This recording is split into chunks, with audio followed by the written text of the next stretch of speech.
Hello, everyone. Welcome to another episode of The Sweet Spot. This is your host, Ryan Embry. As you can see, we are here with another industry check-in with AHLA, and we have a first-time guest with us, Chirag Shah, Executive Vice President, Federal and Political Affairs and Counsel at the American Hotel and Lodging Association. Chirag, thank you so much for joining me on The Sweet Spot today.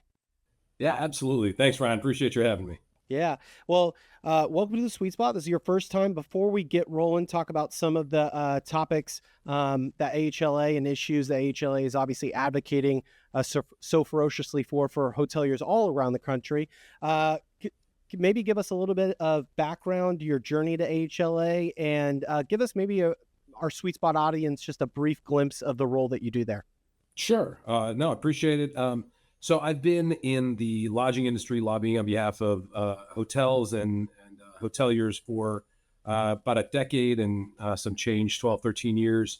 And previously, my background is actually as a campaign and elections attorney. It's where my training is, and not perhaps a skill that a ton of folks are always looking for, especially when you get relatives that want help getting out of a speeding ticket or something. But I spent time on Capitol Hill, worked on a number of political campaigns, and about 2012, 2013, after finishing up my last campaign, got a call from a group. They're looking to open a DC office, and when I was on Capitol Hill, I used to meet with them quite frequently.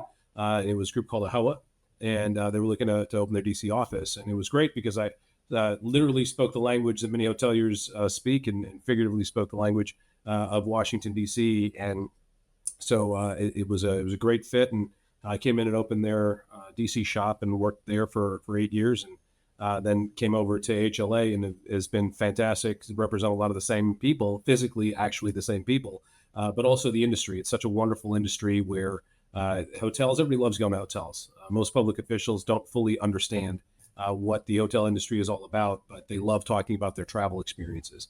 And so now at AHLA, I get to oversee the federal affairs shop, the political shop, where we meet with members of Congress. I've got one of the greatest jobs where we tell the story of the lodging industry to members of Congress, their staff, the presidential administration, every single day. And so getting time to understand what the challenges are that hoteliers are facing, where the industry is going, what the economic footprint is, that's what we do. And so it's been a lot of fun. You know, it's funny, Chirag. We have so many industry leaders on this podcast, and we talk to them about their kind of beginnings, and they talk about maybe, jumping from brand to brand, and still having that tight knit family, because it all comes back to hospitality. It seems like a very similar path with you and the associations, right? Starting with the HOA and then transitioning to AHLA, but at the very end of the day, it's all about hospitality and the hotels that you're advocating for, from those small independent hotels all the way up to the major brands. And here we are at the Q1 beginning of 2024. Great time to reflect on years past and recognize some of those key and many accomplishments that AHLA really prioritizes. You put out a kind of a 2024 year in review. What are some of those big wins that kind of stand out to you, Chirag, from this past year? Yeah, you mentioned it. It really is a small world. I grew up in the industry, learned a lot from Mitch Patel in Chattanooga with Vision Hospitality, and now he's the chair of AHLA. And so really coming full circle. But I learned a lot about the impact of these particular issues with him and with other hoteliers. But over the last couple of years, last year in particular, is an interesting year, challenging year federally, because not only did you have a very thin margin with the majorities in Congress, but you also had a divided government with the presidential administration, Democrats running the Senate, Republicans in the majority in the House, and of course the Biden administration. But it was also an election year. And so the vitriol, the acrimony sort of came to a fever pitch. And so trying to get things done was particularly difficult, but really proud of what we've been able to do on behalf of hoteliers, even in an environment like that. Looking where perhaps the most significant impact came in the labor and workforce space, where because of some of the challenges, and you and your listeners may recall, perhaps not so fondly, but recall the phrase joint employer or joint employer liability. This is a legal doctrine where the pendulum continues to swing back and forth from administration to administration, but ultimately it is a legal principle that tries to identify who is actually the employer for liability purposes as well as for collective bargaining purposes. And dating back to the Obama administration and then the first Trump administration, Biden, the standard kept swinging back and forth. And ultimately, they came up with this idea that would try to make it more difficult to identify who was the true employer for hotels and other franchise businesses, among other type of businesses. And over the years, we've had a number of members in the lodging industry testify before Congress on this issue. And when they broadened the definition to create more of an uncertainty in who was actually the employer, we sued the National Labor Relations Board to overturn that rule. And last year, we were ultimately successful. Worked with a number of other business organizations in D.C., suing the National Labor Relations Board. And not only did they reverse the rule, they went back to the traditional standards. So now we know that a joint employer or any employer is someone who has direct and immediate control over the employment conditions, which really helps hoteliers to identify their lane and know what the legal standard is. Similarly, we worked with business coalition partners also in the labor and workforce space. There was an attempt to create a new overtime threshold for the white collar exemption, for the administrative exemption. The intent was to increase that exemption from 35,500 to almost a 65% increase in a very short amount of time, which would have taken place and gone into effect on January 1st of this year. AHLA has long been supportive, and the industry long supports appropriate compensation, particularly for those that are working overtime. But this was just too much, too fast. And that was one of the biggest challenges that we had. It also didn't take into consideration some of the regional implications for our industry. There's a dramatic difference in the labor market between Manhattan, Kansas, for instance, and Manhattan, New York.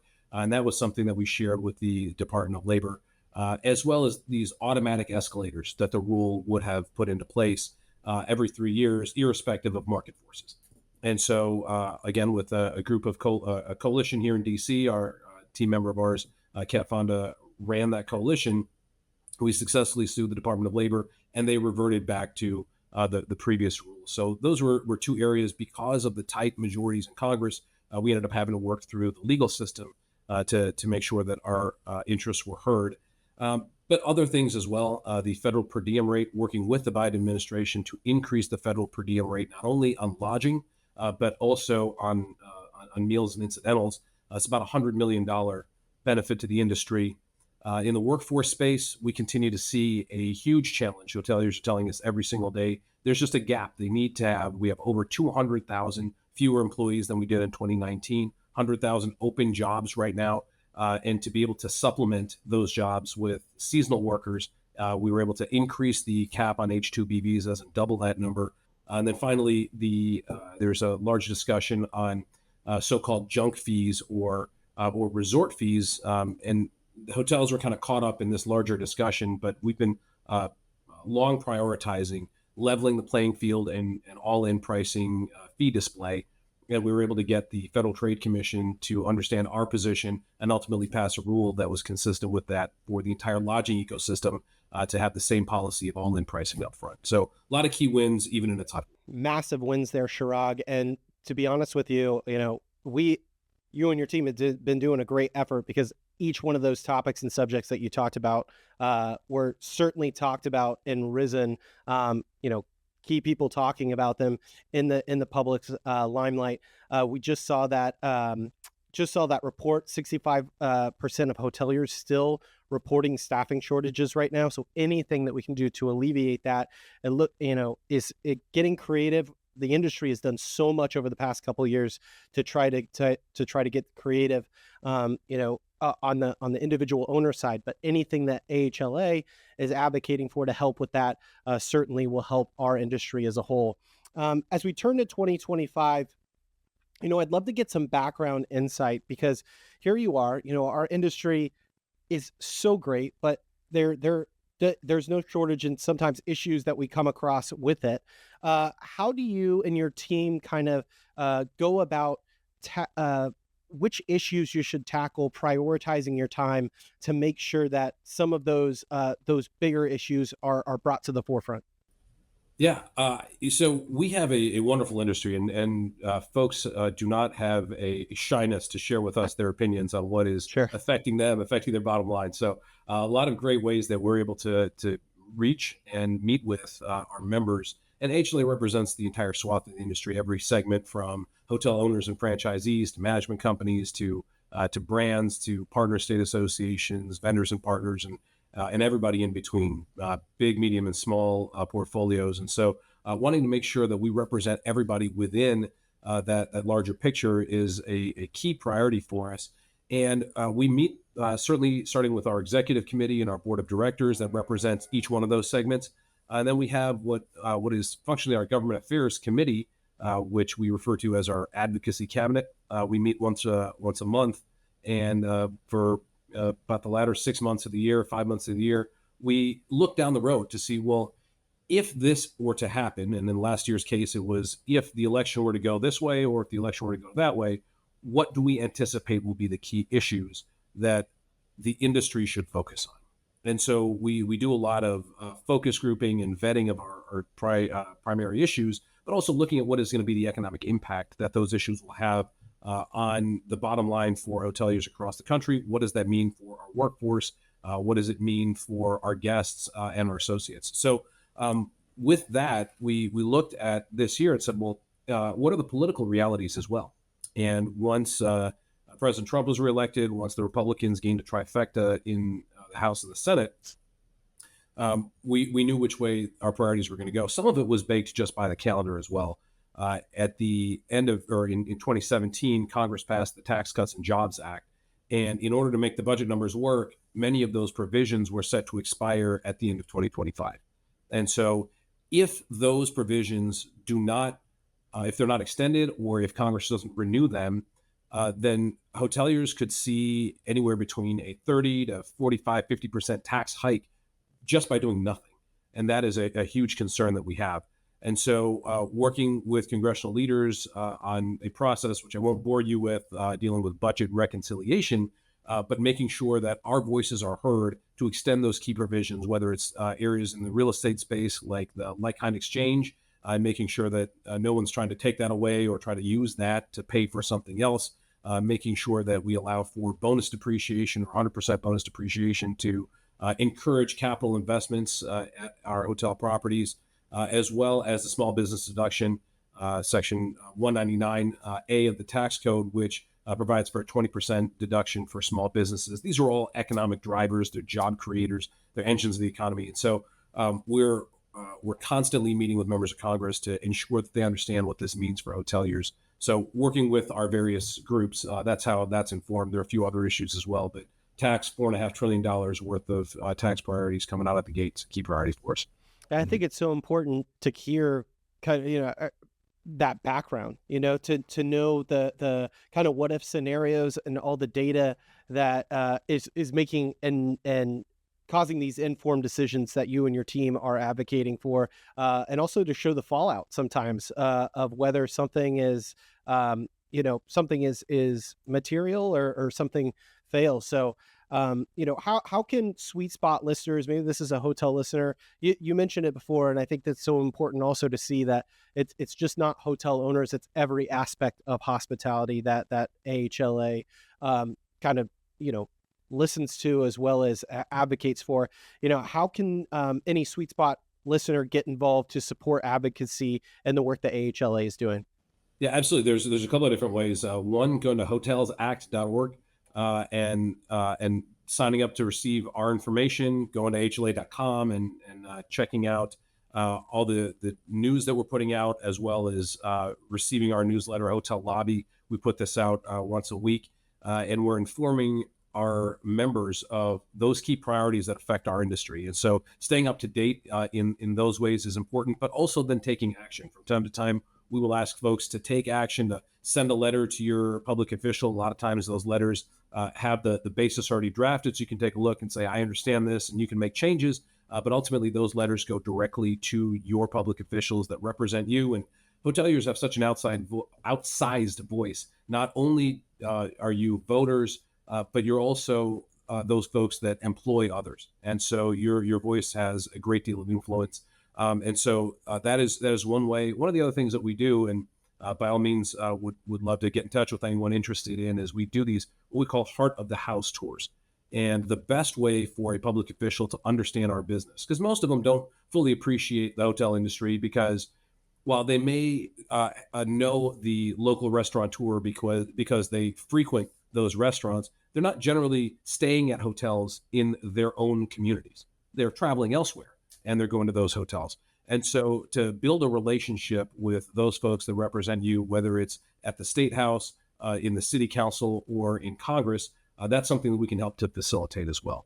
And so walking them through your hotel, walking them through your business model to say, this is what our business is all about. It's actually the owner that owns the real estate. It's the operating company or the management company that employs the employees. And this is the footprint. It's the brand company that sets the standards. And that's why you have the consistent experience from one place to the other. And once folks actually walk through a hotel property and understand it personally, now that informs their decision making when they have issues in front of them, whether it's in Congress or at City Hall.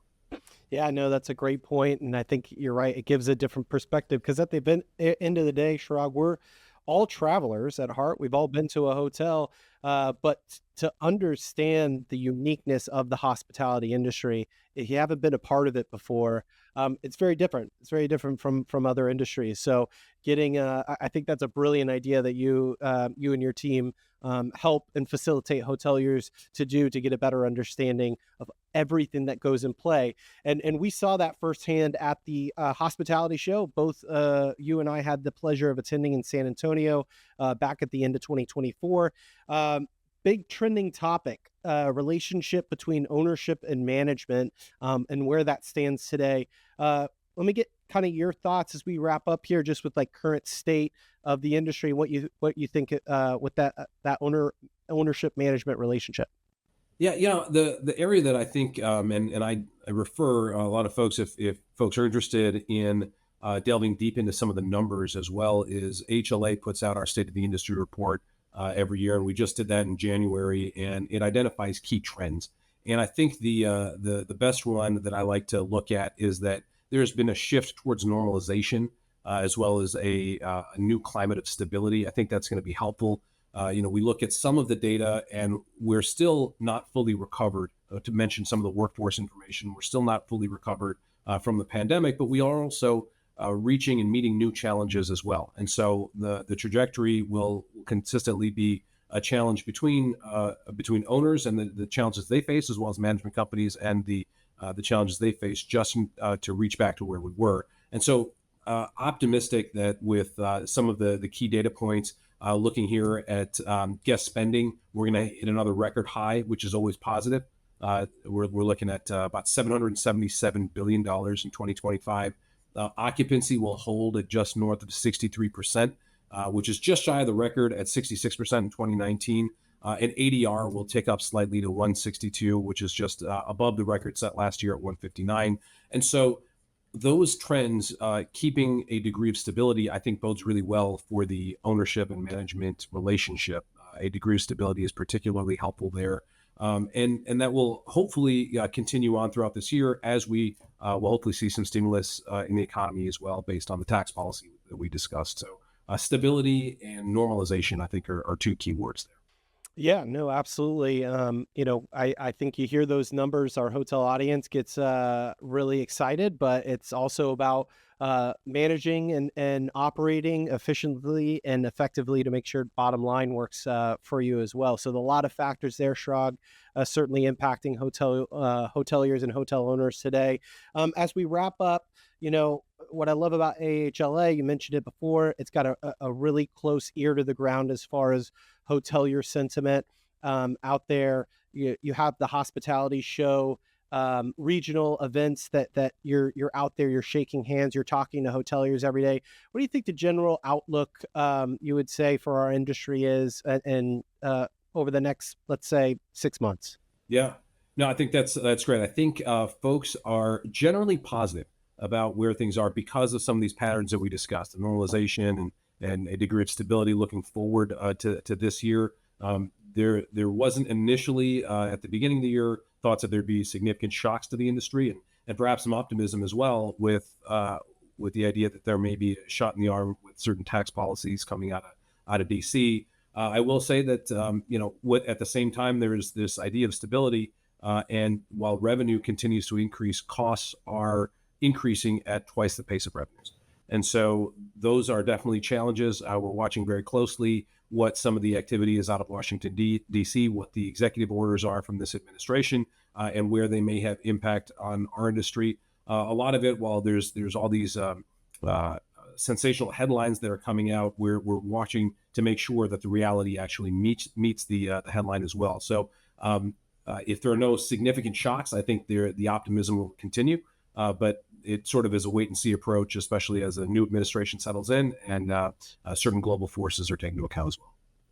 Yeah, cautious optimism, indeed, Chirag. We appreciate all of the work that you and your team over there at AHLA are doing for all of our hotel and hotel owners across the country.